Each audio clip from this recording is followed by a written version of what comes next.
Hello friends, स्वागत है आपका हमारे YouTube channel let's learn stenography पर। डिक्टेशन की स्पीड रहेगी 100 शब्द प्रति मिनट। इस डिक्टेशन की पीडीएफ आपको हमारे Telegram channel let's learn stenography पर मिल जाएगी, जिसका लिंक डिस्क्रिप्शन में दे रखा है। मेन डिक्टेशन से पहले 1 मिनट का ट्रायल डिक्टेशन बोला जाएगा, जिसका आपको अनुवाद नहीं करना है। आपको सिर्फ मेन डिक्टेशन का ही अनुवाद करना है। डिक्टेशन में कोमा, विराम और पैरा बोला जाएगा, इसलिए सभी ध्यानपूर्वक डिक्टेशन लिखें। तो चलिए सबसे पहले 1 मिनट का ट्रायल डिक्टेशन लिखिए। ट्रायल डिक्टेशन शुरू होगा 5 सेकंड बाद।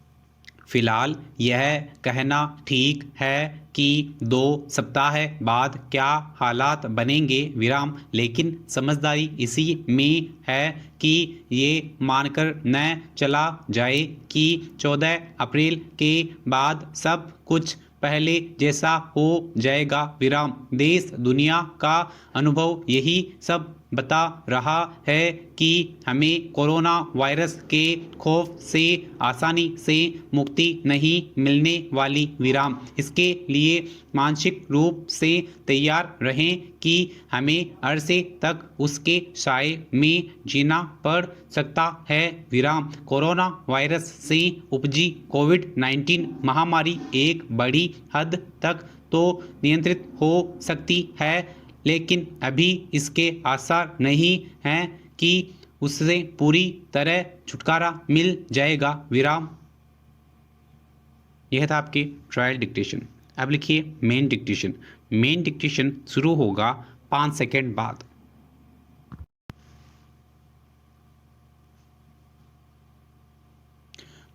प्रदूषण कम करने और आयात की निर्भरता घटाने के लिए पेट्रोल में 20% एथेनॉल मिलाने के लक्ष्य को 5 साल घटाकर 2025 तक कर दिया गया है विराम।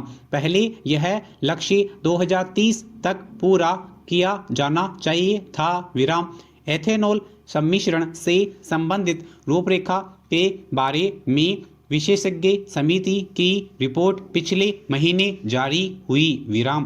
अब एथेनॉल 21वीं सदी के भारत की सबसे बड़ी प्राथमिकताओं से जुड़ गया है विराम। पिछले साल सरकार ने 2022 तक 10% एथेनॉल पेट्रोल में मिलाने का लक्ष्य तय किया था विराम। पैरा किसी आधारभूत उत्पाद या तकनीक के संदर्भ में दूसरों पर आश्रित रहना देश के अर्थतंत्र के लिए कितना भारी पड़ता है, इसका ज्वलंत और पीड़ादायी प्रमाण भारत में कच्चे तेल की कमी के रूप में देखा जा सकता है विराम। पेट्रोल और डीजल की कीमतों में लगातार हो रही मूल्य वृद्धि ने आम आदमी की कमर तोड़ दी है विराम। कच्चे तेल की कीमतों में अंतर्राष्ट्रीय स्तर पर निरंतर उतार चढ़ाव से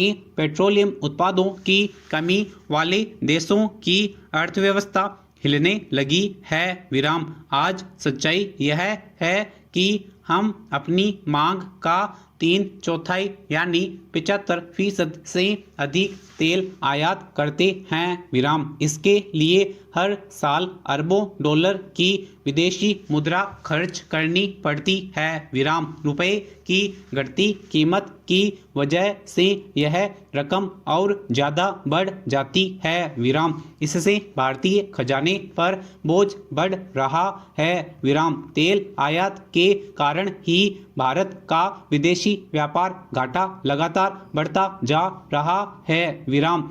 ऐसी विषम परिस्थितियों में हमें इसका स्थायी समाधान खोजना होगा। इसलिए अब हमें इस दिशा में आत्मनिर्भरता प्राप्त करने के ठोस और सकारात्मक उपायों पर विचार करना पड़ेगा विराम। पैरा कृषि क्षेत्र में हरित क्रांति और श्वेत क्रांति के बाद अब समय है कृष्ण क्रांति का विराम।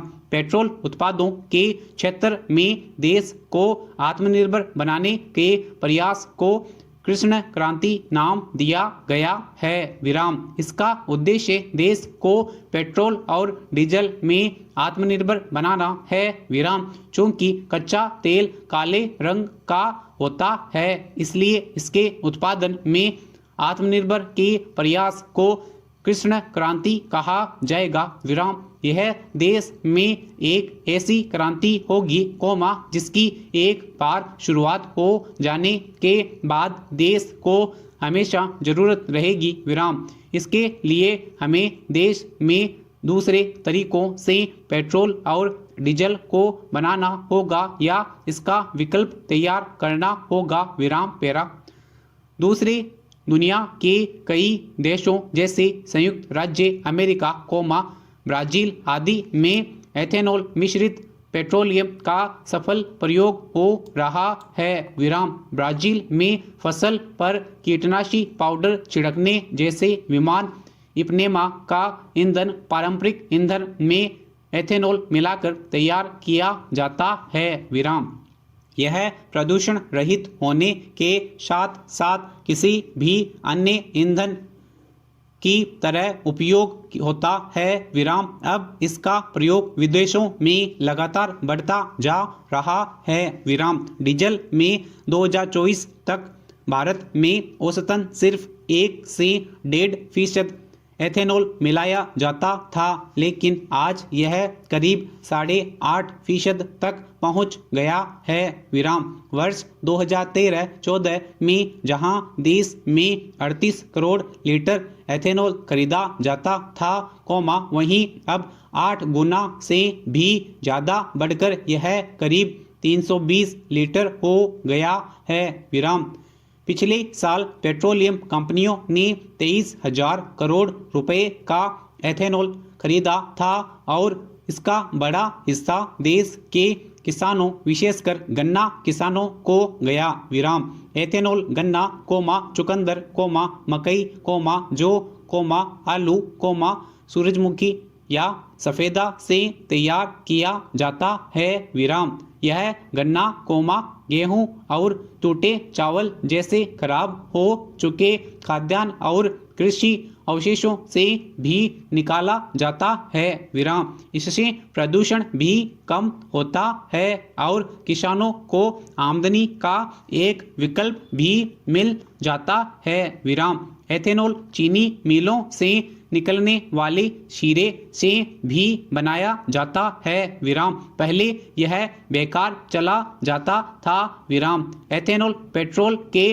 प्रदूषक तत्वों को कम करता है विराम। ब्राजील में 20% वाहनों में इसका प्रयोग होता है विराम।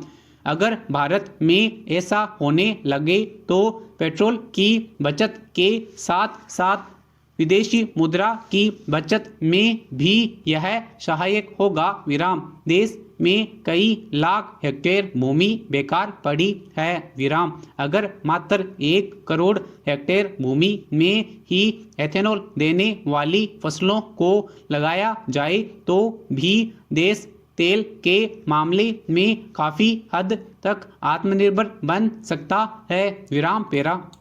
इसी तरह बायोडीजल के लिए रतनजोत जट्रोफा का उत्पादन किया जा सकता है विराम। कई विकसित देशों में वाहनों में बायोडीजल का प्रयोग कामयाब रहा है विराम। भारत की तेल कंपनी इंडियन ऑयल भी इसका परीक्षण कर चुकी है विराम। यह साबित हो चुका है कि वर्तमान वाहनों के इंजन में बिना किसी प्रकार का परिवर्तन लाए इसका प्रयोग संभव है विराम। रतनजोत समशीतोष्ण जलवायु वाला पौधा है जिसे देश में कहीं भी उगाया जा सकता है विराम। इसे उगाने के लिए पानी की भी बहुत ज़रूरत नहीं होती विराम। यह बंजर जमीन पर भी आसानी से उग सकता है विराम।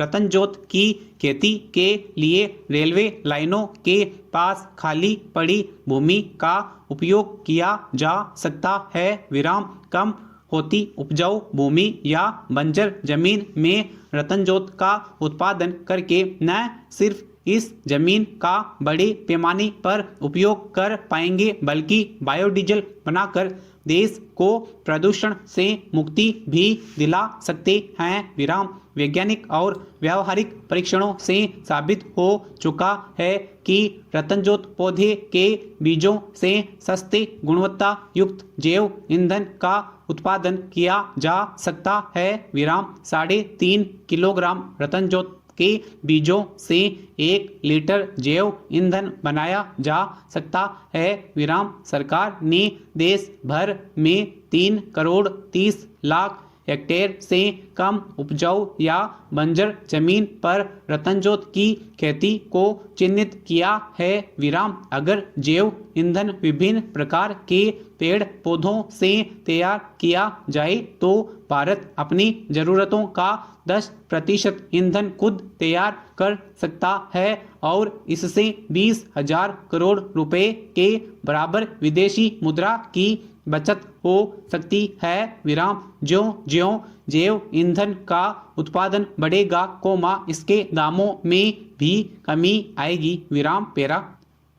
इस बात में कोई संदेह नहीं कि पेट्रोल में एथेनॉल के मिश्रण और बायोडीजल से देश में कार्बन उत्सर्जन कम होगा। विराम।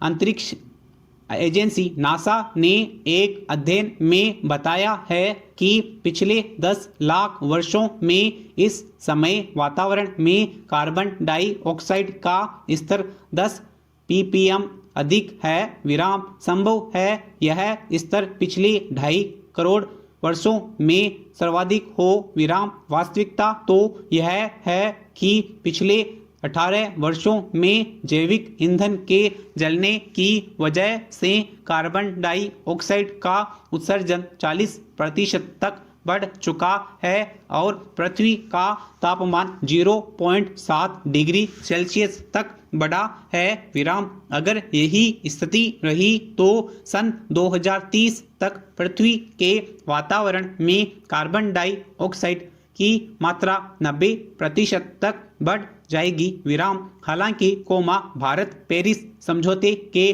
तहत कार्बन उत्सर्जन कम करने की दिशा में तेजी से काम कर रहे हैं। विराम। ऐसे में नवीकरणीय ऊर्जा स्रोतों को कम करते हुए हमें जीवाश्म ईंधन पर अपनी निर्भरता कम करनी होगी। विराम। इसीलिए जिस गति से विश्व में पेट्रोलियम उत्पादों का उपभोग हो रहा है, उसके अनुसार विश्व में अगले 40 साल की मांग पूरी करने के लिए ही कच्चे तेल के भंडार हैं। विराम। भविष्य में होने वाली तेल की कमी को पूरा करने के लिए अभी से गंभीरतापूर्वक कदम उठाने होंगे। विराम। समाप्त।